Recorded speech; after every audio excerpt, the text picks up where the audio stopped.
On va juste passer un tout petit peu de temps à redéfinir ce qu'est le marketing automation et comment ça marche. Alors le comment ça marche, on va repartir de pourquoi est-ce qu'on parle de ce terme-là et pourquoi c'est en train d'arriver assez fortement maintenant en France. C'est qu'en fait il y a un truc qui est un peu cassé dans les organisations, qui est le chaînon manquant entre le marketing et le commercial. On a le marketing qui fait des activités, qui va,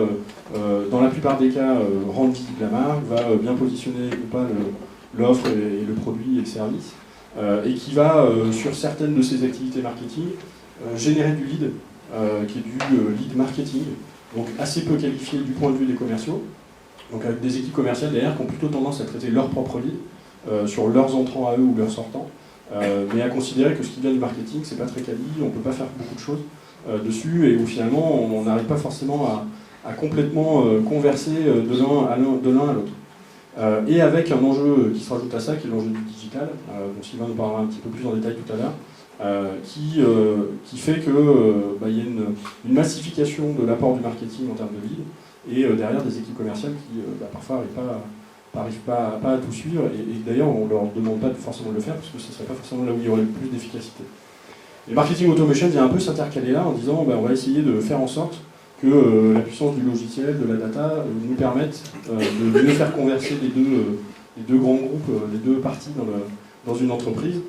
pour aller chercher plus d'efficacité et considérer finalement que la relation avec un prospect, voire même après qu'une vente ait été faite, elle doit être gérée par les deux groupes, donc le marketing et les ventes. Donc il y a une question d'alignement qui est importante, et où le marketing automation, en fait, assez naturellement, vient apporter des choses intéressantes. Donc en gros, comment ça marche ? L'idée, c'est que le marketing va prendre la parole, va créer des contenus, donc ça il est clairement dans sa définition de métier, que ce contenu de plus en plus il est sur le web, et que, donc on va réussir à attirer des audiences, donc qui sont ici tout ce qu'on va être en trafic, qui vont consommer ces différents contenus et qui éventuellement vont devenir des leads identifiés par X moyens, inscription à un webinar, téléchargement d'un livre blanc, inscription à une newsletter, venir à un petit déjeuner comme ce matin. Ce sont des événements sur lesquels on va pouvoir capter une partie du trafic et l'identifier. Et c'est là en fait où l'interface entre marketing et commercial doit commencer, parce que finalement on a là des gens qui sont suspects, qui ne sont pas forcément prospects directement au sens du commercial. Et donc on va avoir tout un travail de qualification derrière, qui va se faire sous forme de campagne, a priori, où on va décider de diffuser certains types de contenus à ces personnes-là pour voir comment elles réagissent. En gros, tout simplement, c'est comme si je vous envoyais un mail, et puis je vais regarder ce que vous allez consommer dedans, je vais vous traquer quand vous allez venir sur notre site pour voir quelles sont les parties du site que vous avez vues, est-ce que vous avez plutôt vu des choses sur la formation, est-ce que vous avez plutôt vu des choses sur la création de contenu, est-ce que vous êtes plutôt allé voir les offres d'emploi, auquel cas je vais commencer à comprendre un peu mieux qui vous êtes, et donc réussir à faire des scénarios en disant si vous faites ça, je vais faire ça. Et donc d'être dans une approche de meilleure connaissance de qui on a en face de soi, tout simplement pour dire tout lead entrant n'est pas bon à donner au commercial, mais on a envie de savoir quels sont les meilleurs là-dedans. Et donc le métier du marketing commence à aller vers le commercial, dans quel état de forme je dois lui remettre des contacts, pour être sûr que lui va pouvoir bien prendre en charge ce contact-là, et pas perdre du temps à requalifier les prospects ou travailler une base qui n'est pas forcément en lien avec ce que le commercial peut faire derrière. Alors ça implique quelques petites notions, ça implique la notion de scoring, sur lequel on reviendra aussi tout à l'heure quand on parlera du logiciel, qui est tout simplement de dire que chaque lead ne se vaut pas. Et qu'aujourd'hui, avec tout ce qu'on peut traquer sur le comportement, on peut arriver à savoir, parmi 100, 1000, 2000, 5000, 10 000 leads, quel est le top 1%, le top 2%, le top 3%, sur lequel, effectivement, on va concentrer des efforts humains, en passant ça au commercial, et quels sont ceux sur lesquels on a encore plus de boulot à faire, et justement quel est le travail qu'on peut faire sur eux. Il y a une notion de mieux connaître à qui on parle. Alors c'est pas seulement sur une question de scoring ou de comportement, mais c'est une question aussi d'avoir de la donnée. Si vous avez juste une adresse mail, c'est un peu court pour savoir qui est la personne et pouvoir le travailler. Par contre, dans une relation qui ne se fait pas que ponctuellement, mais sur laquelle on va avoir plusieurs points de contact sur 6, 12, 18 mois, donc il va y avoir consommation de contenu, il va y avoir d'autres points d'étape, on peut réussir à compléter la data. Pour dire aussi que si je veux avancer dans le cycle commercial, il faut que j'arrive à compléter la fiche du prospect. Un email, ça ne me suffit pas, il faudrait son nom, son numéro de téléphone, peut-être le nom de sa société, son secteur d'activité, la taille de sa boîte, ou d'autres types d'informations, sa s'il a des projets qui sont ouverts, s'il a du budget, s'il est décideur, pas décideur. Donc ça, c'est des informations qui vont se compléter petit à petit, et finalement qui vont nous donner une meilleure compréhension de qui sont les leads dans la base de données. Et puis le dernier point, c'est de dire, une fois maintenant qu'on ne regarde plus les leads tous ensemble, et on se dit j'ai envie d'avoir une meilleure qualité, j'ai envie de savoir qui sont les meilleurs, de dire à partir du moment où on a identifié justement qui sont les meilleurs, ce qui est intéressant, c'est de savoir quel a été leur comportement sur les temps passés. Tout simplement parce que le commercial, quand on va lui remonter une fiche dans le CRM,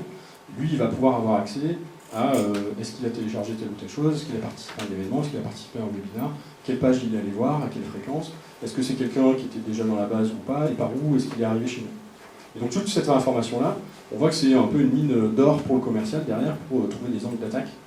que ce soit sur le bon moment ou sur le bon sujet à aborder avec le client. Parce que, in fine, les contenus qu'on va consommer, les newsletters qu'on va ouvrir ou pas, ça renseigne beaucoup sur quel type de besoin la personne peut avoir. On vous partagera les slides juste après, donc pas la peine de tout noter. Juste pour comprendre quelques mots de vocabulaire pour revenir dessus, la partie, alors vous avez sûrement dû entendre inbound marketing et outbound marketing, c'est tout simplement la différence entre la chasse et la pêche. L'inbound, c'est un peu la pêche, vous jetez votre filet, vous ne savez pas trop qui va arriver. Puis quand vous relevez les filets, si vous avez placé le filet au bon endroit avec les bonnes mailles, vous avez peut-être une chance de récupérer. Et ce qui est une bonne façon de remplir la marmite, parce que si vous avez trouvé comment ça marche, vous allez relever les filets régulièrement, et puis vous avez des personnes qui sont arrivées. Donc ça c'est l'inbound, c'est en gros faire du marketing, poser des contenus, faire des choses qui rendent la marque visible, et attendre que la personne se signifie à vous, et rentre vers vous pour vous dire, tiens, j'ai vu que vous aviez fait ça, c'est un sujet qui m'intéresse, donc pour récupérer du lead en rentrant. Et puis l'outbound, c'est la campagne plutôt sortante, c'est que vous avez des bases, vous avez acheté des bases, vous échangez des bases, vous avez des commerciaux qui ont fait leur boulot et qui ont constitué des bases, et vous allez là vouloir envoyer des messages. Donc c'est un peu la chasse, c'est vous visez à qui vous voulez parler, et donc vous allez décider vous une segmentation ou une campagne bien spécifique. Le marketing automation permet de concilier les deux, puisque ça permet à la fois récupérer des leads et de travailler automatiquement sur ces leads, et puis d'inverser aussi le sens du message en disant on va faire des campagnes sortantes sur des bases qu'on a pu compiler. Lead scoring, on en a parlé, c'est l'idée en fonction des comportements du lead, est-ce qu'il consomme des choses, est-ce qu'il vient, est-ce qu'il répond favorablement à certaines des sollicitations, c'est pouvoir lui mettre une note et de décider à un moment qu'il a passé un certain niveau, il a X points, ce qui le qualifie à éventuellement une prise de rendez-vous par un commercial. Donc l'idée c'est de savoir combien vaut chaque lead dans votre base. Le lead nurturing c'est un peu lié à ça, c'est de se dire la relation elle ne se fait pas à un instant T, on est dans des contextes de prise de décision complexes, longs parfois, avec des prises de décision dans certaines entreprises qui peuvent prendre 12 mois, 18 mois. Et donc la relation elle ne peut pas être ponctuelle. C'est super important de pouvoir s'inscrire dans la durée et donc d'être dans la capacité de nourrir